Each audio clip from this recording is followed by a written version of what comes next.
Fucking perfect, I thought as the storm released sheets of rain over the canopy that spilled onto the walkway.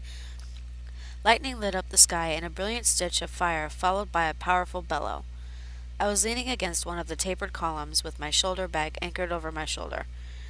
My ride, who swore to me he'd be back after the show, still hadn't returned from his drink run.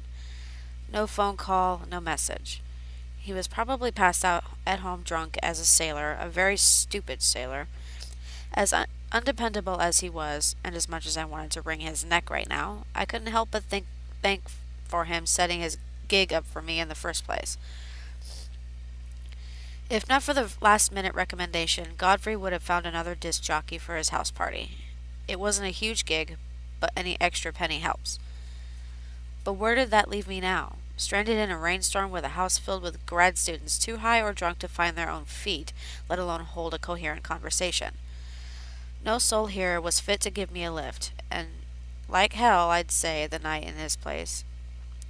I cautiously peeked at the time on my phone. 1:25 a.m. Together now.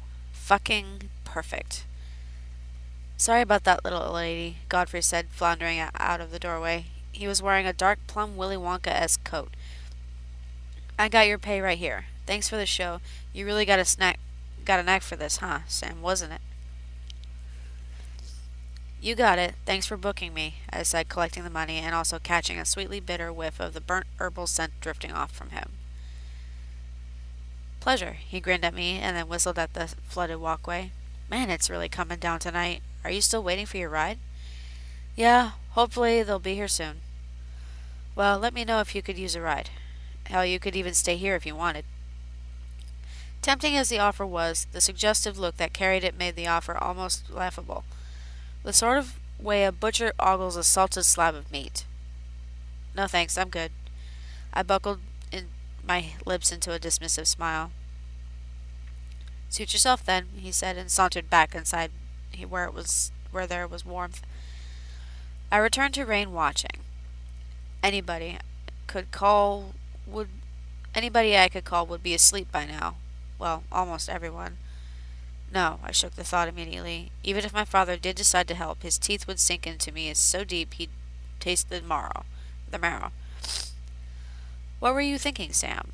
No backup plans? No plan B? Why do I always have to save you from yourself?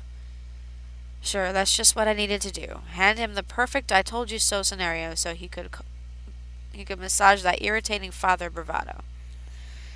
After Mom fell into a coma, he sort of did too in his own way, only waking up to be a father when it was convenient for him. Bitter thoughts encrusted with raw irritation brushed against my skull at the mere idea. No thanks, not going to happen, I whispered to the precipitation ghosts. Come to think of it, this house wasn't too far from the station on 23rd Street, half a block or so. The subway would save me the expense of calling for an Uber. No doubt it was more of a pain in the ass. But a pain in the ass meant less money out of my pocket. I'd also have to get a ride back here to pick up my music equipment. What was a little wetness anyway? I slipped a bud into my ear, pulled my folding umbrella from my shoulder bag, unfurled it, and walked through the swelling puddles. The rain pelted my face with a cold mist. I was tired, and Fat Lady Misery was beginning to hum a few bars. But I still had the music in my ear, and that was all I needed to get by. It wasn't the money that solely drove me here. It was mostly the passion. Once that first track starts, my heart disappears. Regrets, money troubles, memories, nothing else matters but the music. There isn't any other feeling in the world like the rush of energy followed by a crowd's euphoric screams as they flail their arms like mental patients. My mind feels like a blowpipe shaping molten glass bubbles into something different. Something new. Sometimes I forget to breathe. It's too easy to lose yourself in the harmonic flow vibrating your organs. It didn't take long for me to reach the gleaming, wet intersection of Fifth Avenue and Broadway. I crossed the relatively quiet street to reach the northbound entrance to the terminal. 2 lampposts were casting a brilliant glare with green tops and milky white bottoms. A homeless man was curled over a thin sheet of cardboard at the foot of the stairs, taking shelter from the storm. I maneuvered my heavy bag to the shoulder farthest from him. If the man tried anything, he'd get a lovely taste-full of the mace stowed in my pocket. Lucky for him, he only shifted sleep positions as I passed by and continued down the mezzanine. I bought a ticket from one of the machines, slipped it into the turnstile gate, and found more stairs. They led me to the boarding area next to the track. The air was permeated with that familiar damp, guttery, metallic funk. When I was 9, I called them train farts. There was a woman here, too. She was aimlessly walking between the columns, cradling the baby in her arms as she did so. It was sort of an odd look given the time and place. She was wearing an ivory white puffer jacket and a fur-trimmed hood. Soon enough, a quiet gliding hum sounded from the tunnel. Out came the piercing spotlights, followed by the high-pitched electronic whine that reverberated off the walls as the train rolled to a stop. The platform screen doors slid open and were joined by a pre-recorded, strangely melodic voice. "Stand clear of the closed doors, please." There was a note of challenge in the warning, as though the voice were daring you to do the opposite. I wandered inside and sat down in one of the powdery blue bucket seats. The woman followed after and took a seat a few rows in front of me. Arc sodium lights gave her skin a yellow cast suggestive of severe jaundice. I leaned back and blew a warm burst of air over my fingers. It was a home stretch now. The worst part of tonight was behind me. "Stand clear of the closing doors, please," the robotic voice chimed again as the doors simultaneously slipped shut. The gliding hum returned, and the underground train pulled forward with a jerk. Within minutes, the music in my ear was replaced by a painful crackling hiss. I pulled out the earbud and popped in the second one. It worked fine for a minute before succumbing to the same static screech. Come on! I groaned, so much for the anesthetic. Some rain probably slipped through my ear and ruined them. From my peripheral, I noticed the woman suddenly stand up from her chair and wander down the aisle. She was walking with a suspicious slowness. When she was parallel to me, she receded herself. My eyes instinctively dropped to my phone to avoid any uncomfortable staring at contest with the stranger. Then looked up and realized the woman wasn't taking her eyes off me. From this close, I could see the unhealthy pastiness of her skin and the gauntness of her features. Her black hair was short, only reaching her gaunt cheeks. Her eyes were green and looked to be struggling to stay open. There was no whiteness to them, only red nets of popped blood vessels surrounding abnormally elongated pupils. It looked like coloboma or cat eye syndrome, an eye condition that I read about on the internet once. When she noticed I was now returning the look, her tight lips puckered into a humorless smile. "I'm sorry, can I help you with something?" I asked. The woman's hourglass-shaped pupils perked at my question.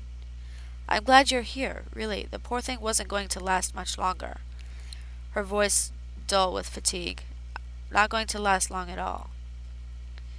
Just as I stood up to find a different seat, the woman leaned forward and whispered to the infant in her lap. A few incoherent muffles slipped out. The strange woman then sat up straight and brushed away the covering from her child's face. But it wasn't a child, I saw. Far fucking from it. Its uneven skull resembled a skinless grape with clusters of forked veins branching throughout its thin skin. Its mouth, if it was a mouth, was a lipless vestigial slit. The circumference of its translucent head was taken up by two eyeless sockets draped on the inside with lines of stringy tissue. I was left standing there stunned and attempting to fathom exactly what I was looking at. At that moment, bands of its straggly eye material tightened like a balled-up fist in both of its sockets. A terrible pulsating pain suddenly condensed in the center of my head. My ears started to ring. The throbbing tightness in my skull increased to the point where I collapsed back into the seat. I felt as though someone was hammering an invisible stake into my brain like a vampire heart. I couldn't move. My arms and legs felt like mud. I couldn't scream. "Stand up. Just stand up," I begged my uncooperative muscles. The warped mass of a head remained motionless, save for its eye holes full of clenching meat threads. More of the strands twitched and convulsed into tight knots working in tandem with the pain. the vivid paralyzing pain. The arc sodium lights were unsteadily flickering. I was forced to watch as transparent flaps unfurled from both sides of the thing's head. They both they folded into equiangular spiral shapes. Another clump of skin at the center of its head protruded outwards. The clump molded into some sort of limpid nose. That was when I realized those folds on its head were ears. Not only that, was the thing bigger now? Yes, it was. The woman confirmed this as she lifted the entity from her lap and gently placed it on the seat next to her. It was the size of a small toddler now. Its boneless-looking limbs hung like shriveled chicken legs. Thin, worm-like threads wriggled out of its broad scalp that soon became wet clots of black hair. Its limbs started to thrash out as though they were being shocked by short electric bursts. I could hear the muffled sounds of joints grinding together and popping out of place repeatedly. They were stretching, growing longer. Even its skin was changing to a healthy, fleshier color like a chameleon manipulating its own skin cells. The invisible stake pushed further into the cluster of nerves behind my eyes. I thought I was bleeding, but it was only hot tears rolling down my cheeks. I'd have given anything in the world for the pain to stop. Little by little, change by change, the being was beginning to take on the physical semblance of a young girl. A few forked black veins still lingered beneath its fake pigmented skin. There was a vertical scar below its belly button, the same scar that I had. But that made no sense. My scar was from an ovarian cyst surgery when I was 12. Why would it have the same scar? Then I saw the birthmark on its right shoulder. My birthmark. I realized that it wasn't an invisible stake being plunged into my skull. It was a straw. This thing, whatever in God's name it was sucking up my memories, sampling the different flavors, and enjoying them. What is going to happen? I wondered. What is going to happen when there are two of me? I know it hurts, the woman said with a perceptive nod. That disembodied stare on her face made my stomach churn. I'm sorry for this. Really I am. But such things are necessary for us. They are necessary for our survival, you see. The humanoid thing was now a naked living picture of me, except for the straggly jungles in its sockets. It stood upon its bare trembling legs and took an indecisive step toward me. I wanted to scream, but all that came out as a raspy whimpering. An abrupt female recording then sounded over the intercom. Next station, 14th Street. That was it, the next station. If just one soul were waiting on that platform, they'd see me. They'd see the woman had the fucked up eyes, and they'd see the naked humanoid standing in front of me. The naked, unpolished version of myself continued toward me. 2 fingers on its left hand split open. Slender filament-like stalks bloomed out of them and squirmed as though tasting the air. The dark windows soon became lit canvases of the platform. One person, just one, I begged the cosmos. But a glance through the window told me nobody was there. Every second that passed was another chunk chipping of my freedom. The doppelganger bent over and extended its hand with the dancing filaments towards my face. Eyes, I screamed internally. It wants my eyes. It counterfeited everything else, but why not the eyes? Maybe the woman's pupils were the result of them trying. The high-pitched whistling came. The train suddenly stopped abruptly. The stop in motion jerked the doppelganger off balance yet again. For a moment, only a moment, the pressurized stabbing pain dissipated. It had lost its unseen grip on my mind just as the subway door slipped open. Without hesitation, I rooted my fingers into my back pocket. The eyeless version of me turned its gaze back toward me. Just as the kaleidoscope of pain started to bud, the mace canister was already in my hand. A fine aerosol spray of burning chemicals drenched the thing's face. That caused it to let out a horrific, unearthly shriek. The woman from her seat started to scream as well, spitting out random gibberish as though her tongue were stuck to the roof of her mouth. She suddenly jetted from her seat and rushed me. I emptied another burst into her exposed face, which made her writhe away in shrieking fits. Fat membranes of yellow froth emptied out of the doppelganger's stringy sockets and oozed down its cheeks. A horrible smell of ethanol, insect repellent, and raw sewage struck my nostrils. That horrible piercing shrill was like a broken siren. I gripped the body of my shoulder bag and lifted it over my head. Without even thinking, I bashed it over the thing's skull. But the ululating still persisted, louder than ever. I rushed past the subway doors and ran like hell up the stairs. The screams of the woman and the thing wearing my face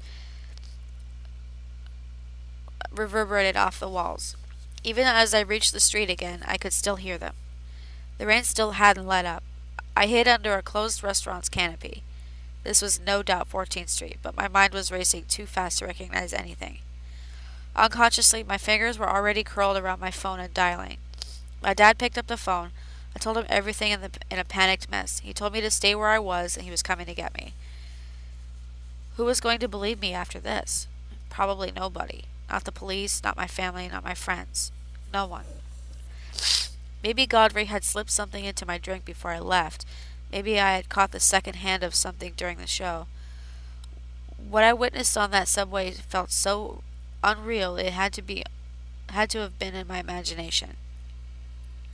Surely they'd have cameras down there, right?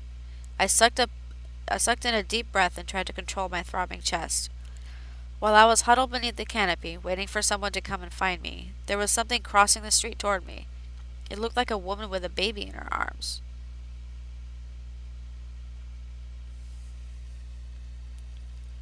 Hey guys, Pixie Love here. Sorry it's been a while since I made a video. I actually had been sick in combination with my crazy holiday work schedule. But I'm back in business, baby.